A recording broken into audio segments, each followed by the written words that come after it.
Guy Lefloc, bonjour. Bonjour. Donc, vous êtes président d'Armor Luxe, une marque qu'on ne présente plus maintenant. Voilà, une vraie belle marque bretonne, tout à fait. Absolument, qui va au-delà des frontières, qui est connue au-delà de nos frontières, notamment grâce à la manière, je trouve, dont vous savez allier tradition et innovation, créativité. La marque, en fait, n'arrête pas de changer, de se réinventer tout en gardant ses valeurs, ses bases. Comment ça se met en place concrètement au quotidien? Vous avez une équipe d'experts qui cherchent, qui fouinent, qui décryptent les tendances? Voilà, on a déjà des gens qui sont très très proches de la Bretagne, donc ils savent que les sources fondamentales de la marque, c'est la Bretagne et c'est la mer. Donc tous mes ingénieurs textiles, tous mes stylistes, les modélistes adorent la mer, adorent les vêtements marins, adorent la tradition, effectivement. Ils vont fouiner partout dans les vieux livres, dans le Lalès, qui est un vrai dictionnaire de tous les costumes anciens bretons. Ils vont fouiller là-dedans et puis à côté de ça, ils regardent les technologies nouvelles que connaît le monde du textile. Et voilà, et on arrive à créer un juste mélange. On trouve un compromis entre le passé et le futur. Et tout ça, ça donne de belles collections et ça commence par ça. Voilà, on vient de lancer une collection qui s'appelle Héritage, qui est une collection qui puise encore plus son inspiration dans le passé. Et voilà, et c'est comme ça que ça marche. C'est comme ça que ça marche en tout cas chez nous.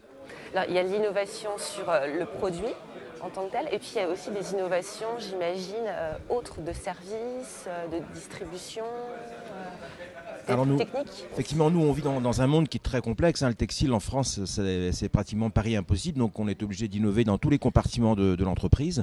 Donc, dans le commerce. En ce moment, on ouvre beaucoup de boutiques avec des concepts un peu novateurs. On vend en particulier toute la Bretagne dans nos points de vente. Donc, au niveau du commerce, du marketing, on a vraiment innové, je pense.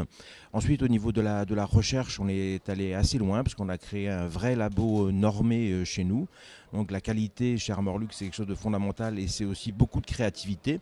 Et puis, voilà, on est aussi assez créatif en termes de stratégie. On cherche toujours de nouveaux marchés. On essaye d'innover.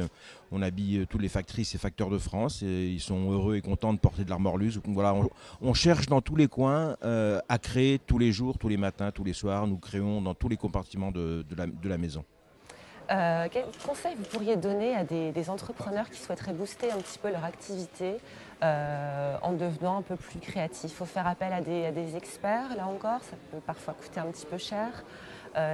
Il faut aller regarder ailleurs dans d'autres secteurs que leur activité. Voilà, je crois que le piège des PME, il y a beaucoup de PME en France, et on a tous des tailles qui sont un petit peu difficiles à gérer parce que soit trop petites, soit pas encore assez grandes. Et le piège, c'est que le patron est le nez dans le guidon tout le temps, et c'est souvent le cas. Et donc, faut se débrouiller pour sortir de ce carcan.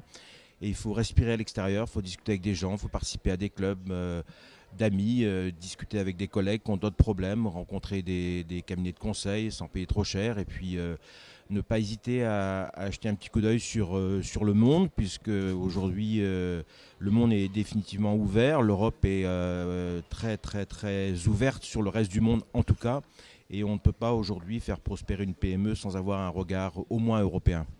Alors, il y a quelques jours, la marque Armor Luxe a fait le buzz, en fait, avec un ministre qui portait une marinière Armor Luxe.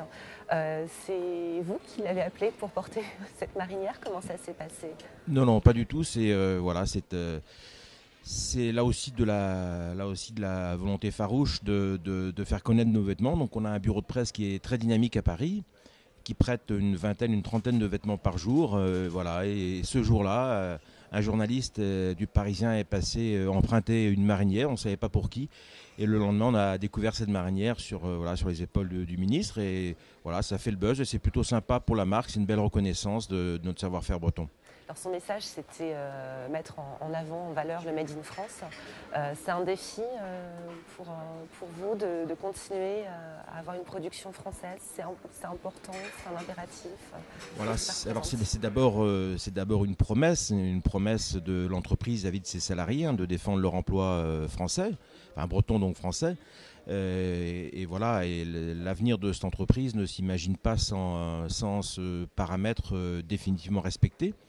Mais par contre, sur le plan économique, c'est vrai que c'est très difficile parce qu'on a de telles distorsions dans les coûts de main-d'œuvre que c'est un vrai challenge de tous les jours.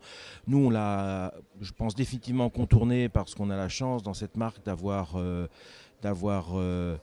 deux atouts fondamentaux. On a la qualité historique qui est connue, reconnue et qui est, je crois, incomparable. La qualité qu'on fabrique à Quimper est incomparable. Et on a un deuxième atout, c'est qu'on a la Bretagne et les sources inépuisables qu'on peut y trouver pour créer des vêtements nouveaux tous les jours. Et grâce à ces deux atouts de la marque, on est à peu près sûr de pouvoir, pour très longtemps, supporter des coûts de production français. De quoi vous êtes le plus fier? Aujourd'hui, le plus fier, moi, c'est d'avoir réussi à traverser toutes ces crises dans l'entreprise Armorlux sans avoir à me séparer d'effectifs bretons. Donc voilà, c'est la plus grande fierté de nous tous ensemble dans cette maison, c'est d'avoir, malgré cette mondialisation terrible, d'avoir résisté et d'avoir prospéré. Merci beaucoup Jean-Guy Le Floch et bon vent. Merci beaucoup. Au revoir.